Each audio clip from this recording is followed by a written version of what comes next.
भारत माता की, भारत माता की, भारत माता की। मां बगलामुखी देवी की, मां बगलामुखी देवी की, मां राजराजेश्वरी की, मां राजराजेश्वरी की।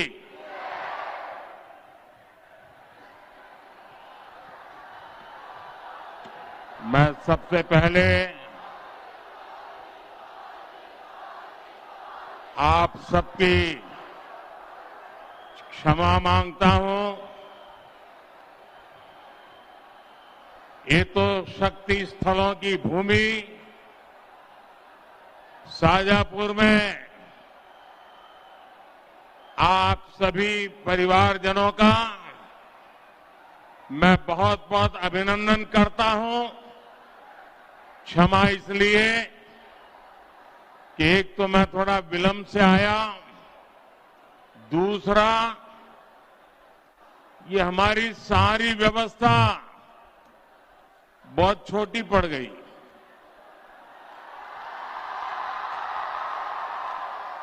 जितने लोग अंदर हैं उससे ज्यादा बाहर धूप में तप रहे हैं। मैं आपको जो तकलीफ हुई है, हमारी ये व्यवस्था छोटी पड़ गई है, आपको धूप में तपना पड़ रहा है, इसलिए मैं आपकी क्षमा मांगता हूं। लेकिन मैं आपको विश्वास दिलाता हूं, आप जो तप रहे हैं ना, मैं इसे याद रखूंगा और विकास करके लौटाऊंगा।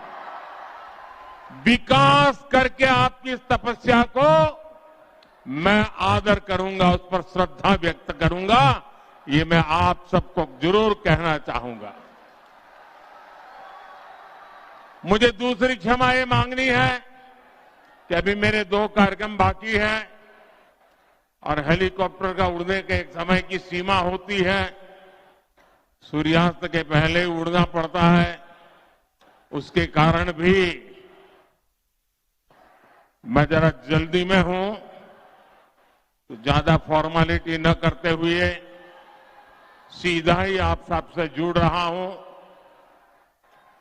मध्य प्रदेश के इस बार के चुनाव एक नया रिकॉर्ड बनाने जा रहे हैं। मैं बीते कई दिनों से एमपी के अलग अलग हिस्सों में लोगों से मिला हूं, आशीर्वाद प्राप्त किए हैं। जो विश्वास, जो भरोसा भाजपा पर दिख रहा है वो अद्भुत है। दिल्ली में बैठकर चुनावों का हिसाब किताब लगाने वाले पॉलिटिकल मेहरबान इसका आकलन नहीं कर पाए। ये बीजेपी की ऐसी आंधी चली है कि कांग्रेस का तंबू उखड़ जाएगा। और इस चुनाव की सबसे बड़ी बात यह है कि भाजपा की जीत की जिम्मेदारी मेरी माताओं ने, बहनों ने, बेटियों ने, मेरे नौजवान साथियों ने इसकी कमान संभाल ली है। आज पूरा एमपी कह रहा है, फिर एक बार, फिर एक बार, फिर एक बार।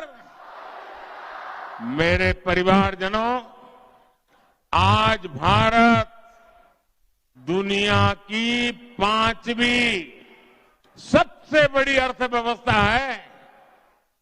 दुनिया की 5वीं। और दुनिया भर के एक्सपर्ट्स को ये भरोसा है कि हम जल्द ही तीसरे सबसे बड़ी आर्थिक ताकत बन जाएंगे। और मैंने आपको गारंटी दी है, जब तीसरी बार मैं बैठूंगा, ये इकोनॉमी को तीसरे नंबर पे लेके आऊंगा।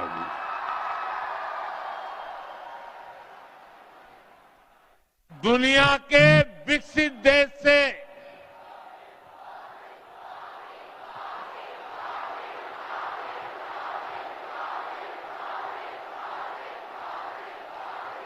आपका ये प्यार कईयों की नींद खराब कर रहा है। चेहरे से हंसी गायब हो रही है कुछ लोगों की। बड़े दुखी नजर आते हैं कुछ लोग। उनके टीवी इंटरव्यू देखिए, उनकी बातें सुनिए।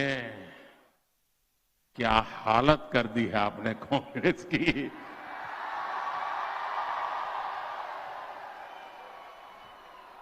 मेरे परिवारजनों, दुनिया के विकसित से भी विकसित देशों में हालत क्या है, वो आज सारी दुनिया को पता है। लेकिन भारत एक ऐसा देश है जो तेज रफ्तार से आगे बढ़ रहा है। आज दुनिया भर में के निवेशक भारत में निवेश करना चाहते हैं। हर सेक्टर की बड़ी बड़ी कंपनियां भारत आने के लिए तैयार है, आतुर है। भारत दुनिया का बड़ा मैन्युफैक्चरिंग हब बनने जा रहा है। शताब्दियों से दबी हुई भारत की ऊर्जा और इसकी शक्ति अब अपने सही रास्ते पर आगे बढ़ रही है। इस बहुत अहम समय में मध्य प्रदेश में भाजपा सरकार का रहना बहुत जरूरी है। आपको यह याद रखना है, कांग्रेस वो पार्टी है जो निवेशकों को भगाती है। कांग्रेस वो पार्टी है जो हजारों करोड़ का भ्रष्टाचार करती है। कांग्रेस वो पार्टी है जो सिर्फ एक परिवार के लिए काम करती है। उसे आपके परिवार से कोई मतलब नहीं है। और आज इस देश में देख लीजिए आप, जहां जहां कांग्रेस आई तबाही लाई। जहां जहां कांग्रेस आई तबाही लाई। कांग्रेस के कारनामे ये देश का कोई व्यक्ति भूल नहीं सकता है। बड़ी मुश्किल से भाजपा ने एमपी को बहुत गहरे कुएं में से बाहर निकाला है। मध्य प्रदेश की पहचान फिर से बीमारू राज्य की बन जाए, ऐसा कोई काम मध्य प्रदेश को प्यार करने वाला व्यक्ति नहीं कर सकता है। मेरे परिवारजनों, मध्य प्रदेश भाजपा ने भारत की प्रगति में अधिक से अधिक भागीदारी का संकल्प पत्र आपके सामने रखा है। भाजपा के हमारी प्रदेश की नेतागिरी ने जो संकल्प पत्र रखा है, इसमें एक्सप्रेसवे है, मेट्रो है, रेल कनेक्टिविटी है, आईआईटी की तर्ज पर एमपी आईआईटी है, एम्स की तर्ज पर एमपी आईएमएस एम्स है, केजी से पीजी तक बेटियों को मुफ्त पढ़ाई से समाज में नई चेतना आने है। और ये गारंटी पूरी होगी ये गारंटी पूरी होगी, ये मोदी की गारंटी है।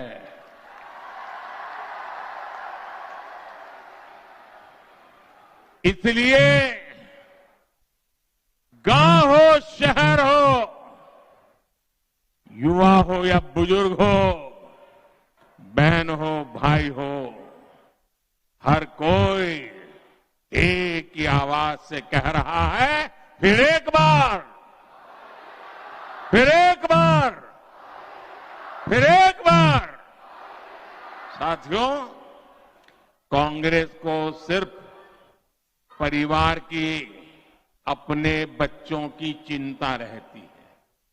ये भाजपा है जो आपके बच्चों की चिंता करती है।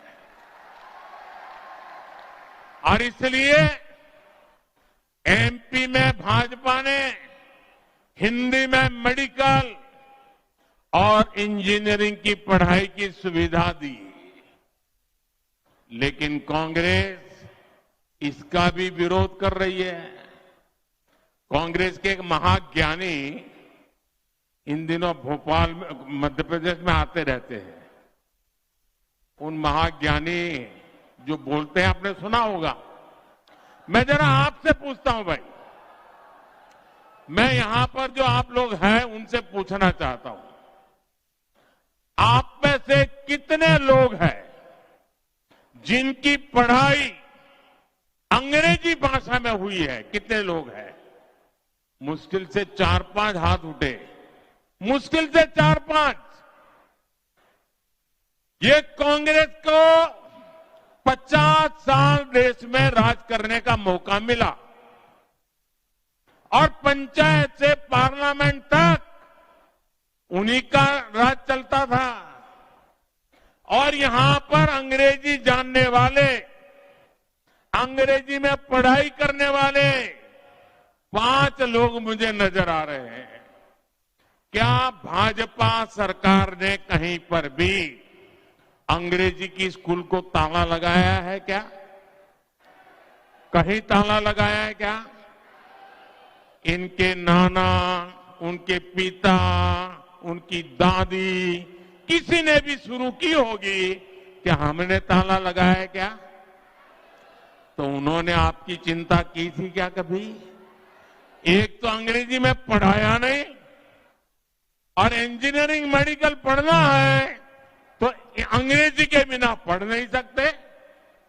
क्या मेरे गरीब मां का बेटा, मेरे गरीब मां की बेटी क्या अंग्रेजी नहीं पढ़ पाई इसलिए डॉक्टर नहीं बन सकती है क्या?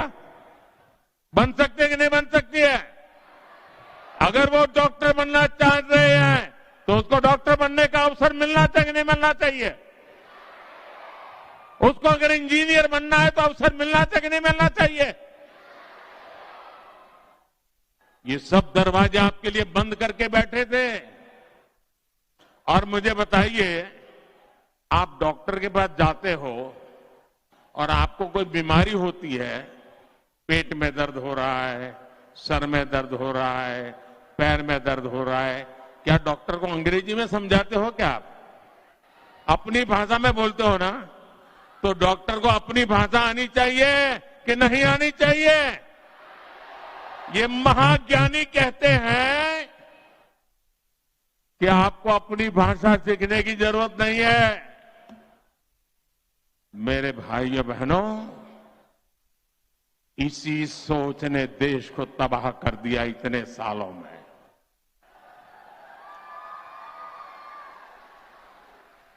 और इसलिए मैंने तय किया है, गरीब से गरीब बच्चा भी, गांव का बच्चा भी,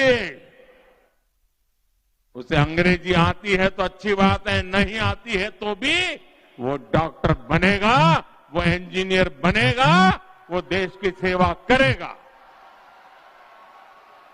कांग्रेस जहां भी सत्ता में है वहां उसका एक ही एजेंडा है, लूट लूट लूट, भ्रष्टाचार भ्रष्टाचार भ्रष्टाचार, जनता पर अत्याचार अत्याचार अत्याचार। और बार बार झूठ, जहां जाओ वहां झूठ, चिल्ला चिल्ला करके झूठ, यही उनका तरीका है। कांग्रेस के पास आपको देने के लिए सिर्फ और सिर्फ विरोध है, निराशा है, नकारात्मकता है। कांग्रेस स्वभाव से ही तुष्टीकरण, गुंडागर्दी, दंगे फसाद, भ्रष्टाचार इनको प्रोत्साहित करती है। कांग्रेस के न तो संगठन में दम है और न ही नीयत है। आप राजस्थान में देखिए, छत्तीसगढ़ में देखिए, वहां कानून व्यवस्था की, भ्रष्टाचार की क्या स्थिति है। अब वो डरने लगे हैं कहीं लॉकर न खुल जाए। उनको चिंता है कि मोदी को लॉकर का पता कैसे चल रहा है। लॉकर खुल रहे हैं और नोटों को ढेर निकल रहे हैं, सोना निकल रहा है, सोना। और ये आलू वाला सोना नहीं है, असली सोना, चोरी का माल। भ्रष्टाचार, अपराध और कांग्रेस का इन दोनों का मेल किसी भी राज्य को बर्बाद करने के लिए काफी होता है। कांग्रेस जहां भी आती है ऐसी ही बर्बादी लाती है। इसलिए मेरे परिवारजनों, मध्य प्रदेश को बहुत सावधान रहना होगा। साथियों, हमारे जो फर्स्ट टाइम वोटर्स हैं, जो पहली बार वोट करने जाने वाले हैं, 18, 20, 21 साल के, वो नौजवान भविष्य की ओर देखते हैं। लेकिन उन्हें पहले का इतिहास भी पता होना बहुत जरूरी है जी। जरा अपने माता पिता को पूछिए कैसी मुसीबत की जिंदगी काट करके निकले हैं। आज कांग्रेस के लोग जो यहां आपसे झूठे वायदे कर रहे हैं, जब उनके पास काम करने का मौका था तो घोटालों में व्यस्त थे, भाई भतीजावाद में व्यस्त थे, अपने पराये में व्यस्त थे, समाज में भेदभाव कराने में व्यस्त थे। कांग्रेस के शासन में मध्य प्रदेश को हर क्षेत्र में पिछड़ा माना जाता था।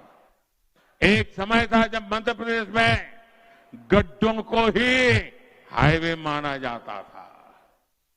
रास्ते में धचके लगना शुरू हो तो आप अपने आप समझ जाते थे कि मध्य प्रदेश का कोई हाईवे आया है। एक समय था जब एमपी में बिजली केवल झटके दिया करती थी, बिजली कभी रोशनी नहीं देती थी यहां। क्या लोग, क्या किसान, क्या उद्योग, अंधकार में जीना सबकी नीयत बन गई थी। एक समय था जब मध्य प्रदेश में सिंचाई के लिए हर खेत, हर किसान तरसता रहता था। सबकी किस्मत में केवल बरसात पर बारिश अगर अच्छी हो गई तो गुजारा कर लेते थे, निर्भर रहना पड़ता था। तब एमपी के स्कूल भी खस्ता हाल थे और पढ़ाई भी बेपटरी थी। स्वास्थ्य सेवाएं इतनी चरमराई हुई थी कि मरीजों को अच्छे इलाज के लिए दिल्ली या मुंबई जाना पड़ता था। और इसलिए जो पहली बार वोट देने वाले हैं, मेरे नौजवानों, इन सारी बातों को वेरीफाई कर लेना। वो बर्बादी फिर से मध्य प्रदेश में नहीं आने देनी है। मेरे नौजवानों, भाजपा ने बहुत मेहनत करके मध्य प्रदेश को संभाला, उसे विकास के रास्ते पर लेकर आई। भाजपा मध्य प्रदेश के लोगों के सुख दुख की साथी रही है। चुनाव के समय आपसे झूठे वायदे करने वाली कांग्रेस दरअसल एमपी के लोगों से नफरत करती है। इसलिए जैसे ही कांग्रेस को मौका मिला, कांग्रेस ने गरीब कल्याण की सारी योजनाओं को बंद करना शुरू कर दिया था। आपको याद होगा, बीच में 15 महीना उनको जरा अवसर मिला था। मध्य प्रदेश की जनता उनका टेस्टिंग कर रही थी कि सुधरे कि नहीं सुधरे। पर 15 महीने में पता चला ये तो और बिगड़ करके आए। आपको मालूम होगा गरीबों की योजनाएं जो भाजपा सरकार चलाती थी, कांग्रेस ने आते ही संबल योजना बंद कर दी, पंच परमेश्वर योजना बंद कर दी, दीनदयाल अंत्योदय रसोई योजना बंद कर दी, प्रतिभा प्रोत्साहन योजना बंद कर दी, कांग्रेस ने यहां मुख्यमंत्री कन्यादान योजना बंद कर दी। मुझे याद है जब यहां कांग्रेस की सरकार थी तभी केंद्र सरकार ने पीएम किसान सम्मान निधि शुरू की थी, लेकिन उस समय बार बार कहने के बाद भी कांग्रेस सरकार ने लाभार्थी किसानों की पूरी लिस्ट केंद्र सरकार को नहीं दी। कांग्रेस सरकार को 1 रुपये भी अपने जेब से नहीं खर्च करना था। पीएम किसान निधि का जो पैसा किसानों के बैंक खातों में जाना था वो 100% केंद्र सरकार भेज रही थी, लेकिन कांग्रेस सरकार ने तब यहां के किसानों से भी बहुत बड़ी दुश्मनी निकाली। यही कांग्रेस का असली चेहरा है। कांग्रेस किसानों की दुश्मन है, कांग्रेस नौजवानों की दुश्मन है, कांग्रेस महिलाओं की दुश्मन है।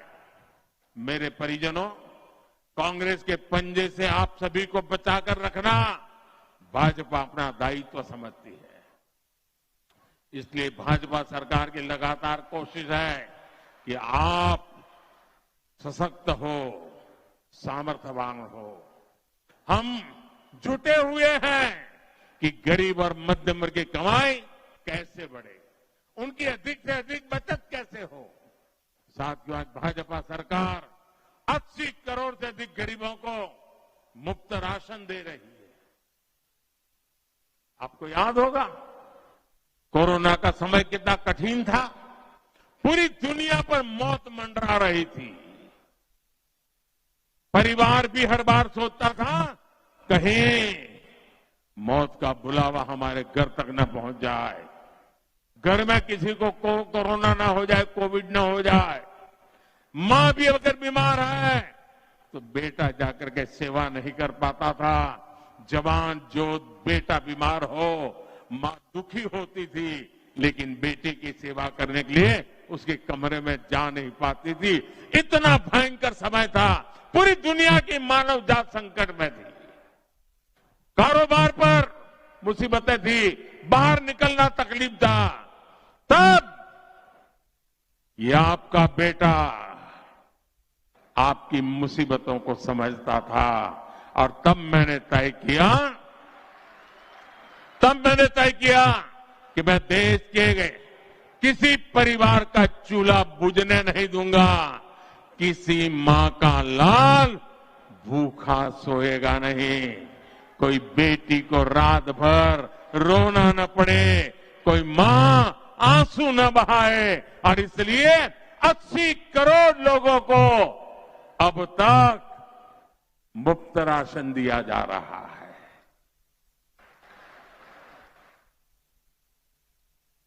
हम किसी को भी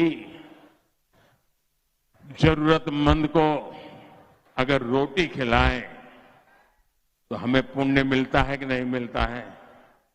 जरा जवाब दीजिए। पुण्य मिलता है कि नहीं मिलता है? पुण्य मिलता है ना? मिलता है ना पुण्य? और हर कोई कहता है भाई मैंने आज रोटी खिलाई, संतोष हुआ मन को। मुझे भी जब 80 करोड़ देशवासियों की थाली में खाना परोसते हैं ना तो बहुत सुकून मिलता है, संतोष मिलता है। क्योंकि भूख क्या होती है ये मुझे भी पता है।